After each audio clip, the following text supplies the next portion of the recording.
Ngayon we're doing, may mga shows kami na naka-set up. There's a GMA din na teleserye in the works, saka yung Ibarra, the musical. Doon po sa Ibarra. Kwento ka about it. Yan yung kay Piolo before. Yeah. Pero this time around, they're gonna be touring, so they wanted someone na could do both. Na can allow for the schedule para maka-travel din, I think, out Touring of town. where? Sa vegan, they wanna go to mga colleges kasi yung mga target nila are students din too. Para mas maano sa kultura at sa history din. So, ano ito? More on mga school.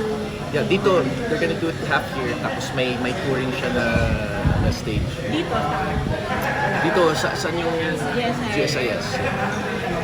So magtutour ka because of Ibarra. Yeah, so it'll be fun. Sa vegan, I wanna go back. Aware ka na si Piolo yung unang. Of course, yeah, when they told Pinupoy me. sa'yo to, hindi ka ba nagtanong, what about what happened to Piolo? No, naman kasi we all, hindi naman iba sa industry na we do a project and then we move on to something else. Hindi naman nalalo yun. It's happened to me.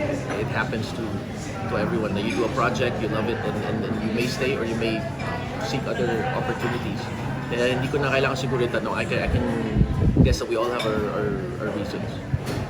Gusto mo ba yung Ibarra? Kay si Popoy na bahala. He knows how to work his magic with Pero kami ko kayo. yeah. So I'm excited for that. That's na. May libreng voice lesson para hindi si Mickey Mouse yung Kakaiba ng order. Order pa siya, no? para hindi lang Mickey Mouse yung boses.